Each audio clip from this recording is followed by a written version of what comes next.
The first one, I don't know. I mean, that could be. I've So, done a lot of things in my life. my name is Rachel. I'm the community liaison for the Tri-State Chamber of Commerce, and I'm sitting here today with John Donahue, CPA.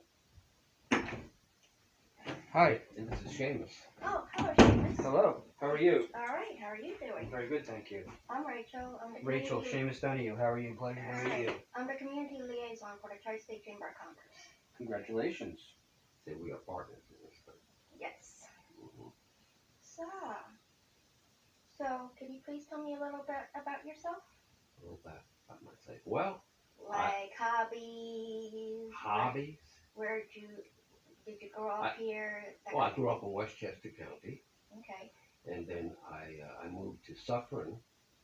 But after a number of years, he had graduated from college before I moved to Suffern. You see, Mm-hmm. and he's he's a little older now. He's You're funny. Aw. So I was living in Suffern for a period of time, about 20 years, and then I moved up to Middletown. Oh. Yeah. Originally, I thought I'd go south, but I'm going in the other direction. Yeah.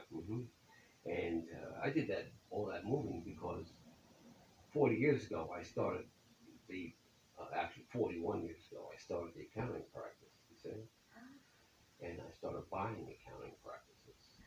Ah. And I bought 8 so far. Oh my gosh. So that's how I ended up sort of moving. Okay. This is one I bought, about 20 years ago, I guess, huh?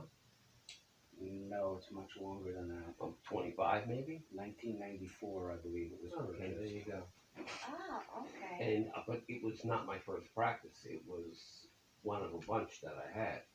Ah, okay. And then the last one, I bought one more after this. It is in Hawley, Pennsylvania. Okay. So I go to Hawley quite often. So do you go to all the... Well, here's a scoop. I'll give you the whole story. In 2013, I have a race car. And I was driving the race car. And I had a heart attack while driving the race car Oh. in West Virginia. Oh. So I got back here. Here I am, 10 years later. I'm still functioning. But for a few months there, the doctor told me, well, you got to stay home and don't do anything. So I was doing that. And eventually, I figured I would never come back to work. So I sold a lot of the accounting practices. Ah. But I kept the one here. Nice. You see? And he was working for the practice that I had in Suffern. Mm-hmm. But then he and I got together. He brought some of those clients up here, and here we are. Oh, okay. Yeah. Nice. Okay, second question. Now, how long have you been in business for? I've been in business for 41 years. Wow. Okay. There it is. And what kind of clientele do you offer your services to? Seamus. There's no one we don't. We do a lot of corporations. Yeah. And a lot of the corporations around here, they're in the construction business, okay? Various types of construction, okay? But we also have restaurants, and a lot of restaurants we had for many, many years. Okay. Here in New York City, all of it, for clients. We have some up in Pennsylvania as well. And then we have a lot of not-for-profit organizations for clients too. And for the most part, they were homeowners associations. So we did a lot of auditing for them, you see. You know homeowners associations. Yeah, at the moment I'm not a big fan of them. Because my dad has told me horror stories because he has an HOA where he lives down in Florida. Florida, I don't know about Florida, but Yeah.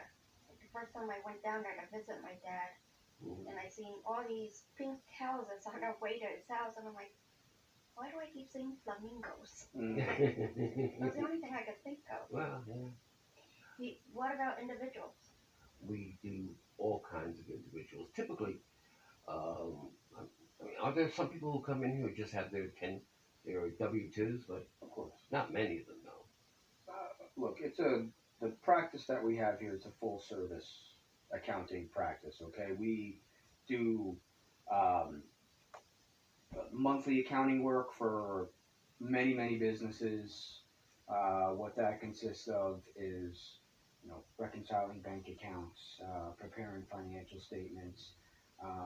Like he mentioned, we also have homeowners associations and non-for-profit organizations that we do auditing, financial statement preparation, as well as income tax preparation. And then come tax time, we have a whole host of people who we only see once a year who come in and just we do their income taxes. But there's a lot of them.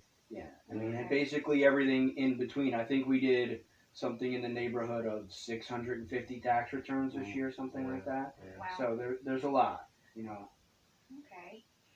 What made you decide to go into the accounting business? Well, I remember when I first went back to school. I had a degree in mechanical engineering, and then I decided, well, I was in the Marine Corps, got out of the Marine Corps, and then I decided I'm going to go back to school. And I loved numbers. Me and numbers are freaky things, let me tell you. I can deal with numbers like you can't believe. And he'll tell you, even letters, like I'll take the letters of the alphabet and turn them into numbers. Oh, And I'm strange, I know. But I love numbers. If you ever had a secret code, that's probably one way to do it. Mm-hmm. Yeah. And I also like to meet people. Now, what made you buy this accounting practice here in Port Jervis? How did you discover it? There was a gentleman by the name of Earl Edwards who owned it. And he had put it with a company to sell it. And that's what I used to do. I worked for another accounting firm, okay? And I was watching what they were doing and how slowly they were growing. So I eventually first bought a practice once I left them. Okay. And I realized after that, if you want this thing to grow, buy. So and standard practice in our industry for selling a practice is there are agencies that you can go to list your business, and and the same agency you would go to find out what's for sale. So that's pretty standard practice. Yeah. Is there are a number of different agencies that list them and that you would go to see what's available. Yeah. Ah. And so I came up here and met with Earl Edwards, and Earl and I, we loved each other for years. Aw. I gave him a room over here where he could work, and he stayed here, and he did his own work, but it was not all the accounting work. And he and I were buddy. Nice. Yeah. Okay, next question. How did you guys fare when COVID hit? Did the business reduce drastically? Not at all. People still need their taxes done. We ended up working from home for a while. Yeah, I mean the office we took precautions. Right. And it was not easy, okay, because you had to figure out a way how to, most people walk in the door, and drop their stuff off.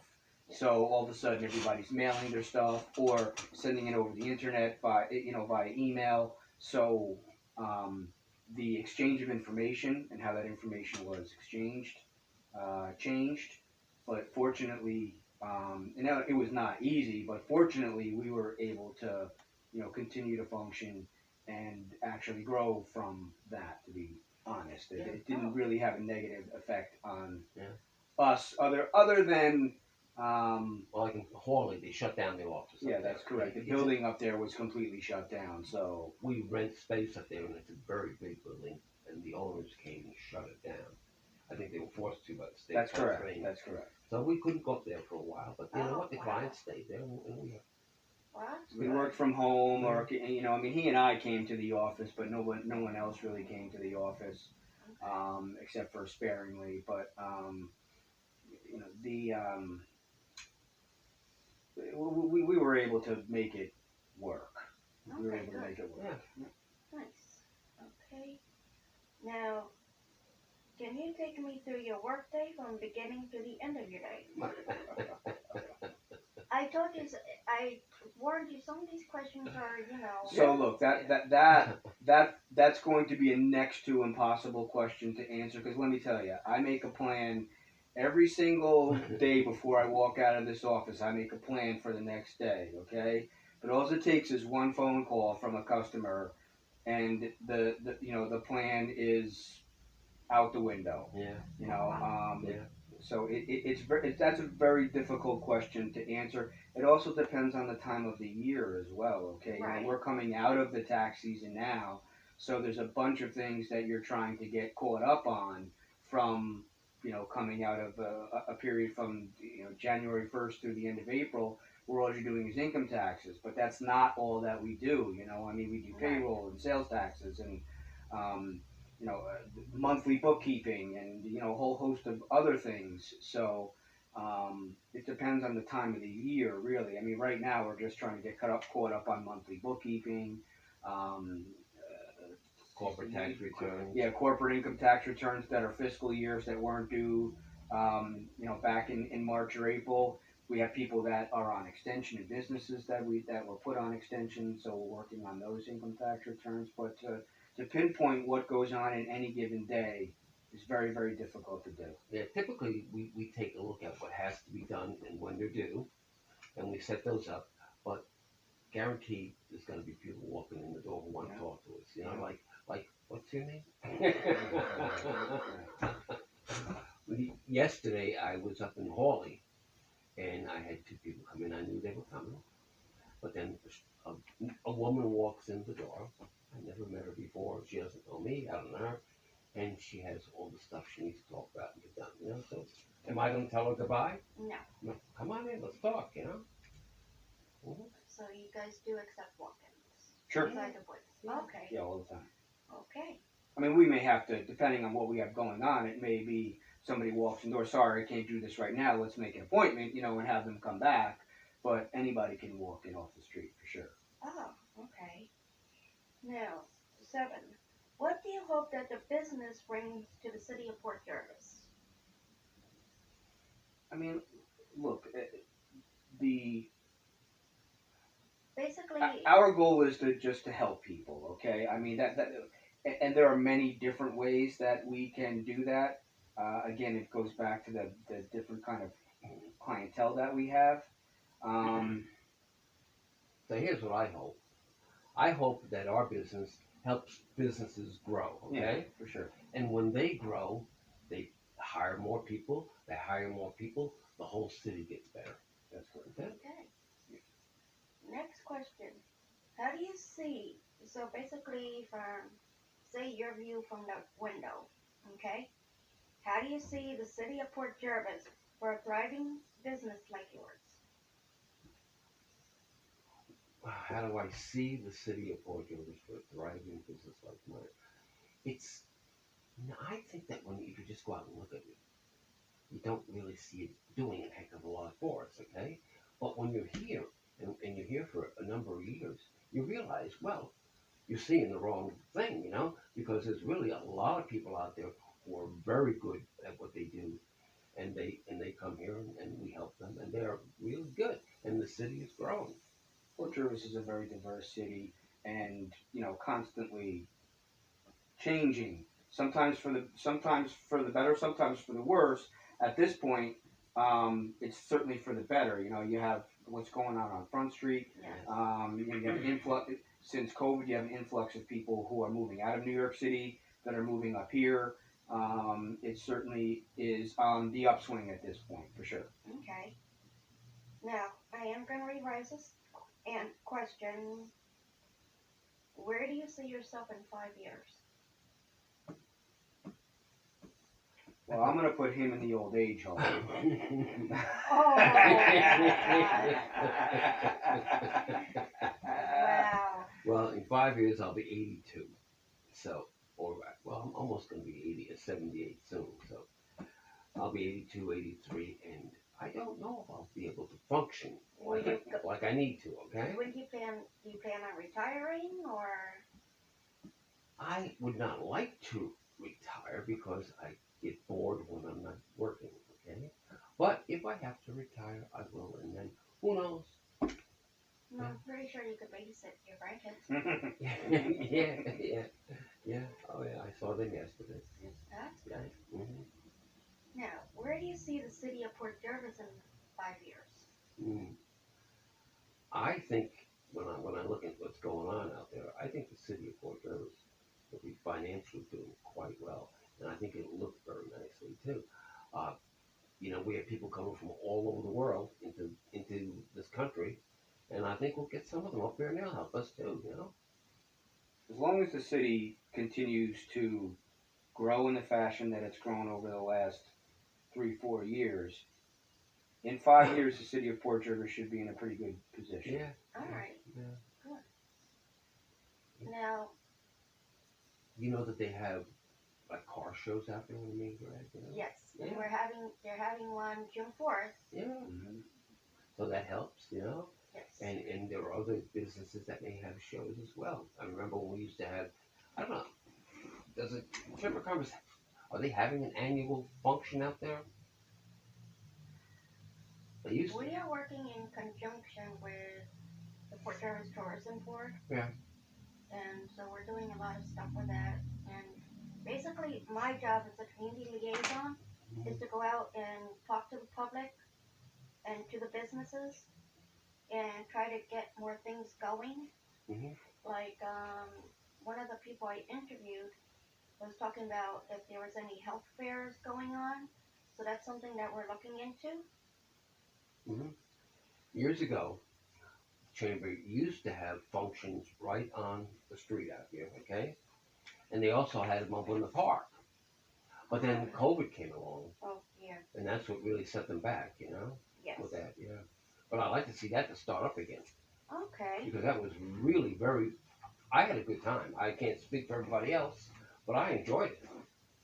Okay. Yeah. Well, thank you guys for Yeah, it's our pleasure. And it's nice meeting you. Hey, my pleasure. It's a pleasure meeting you too. Thank you.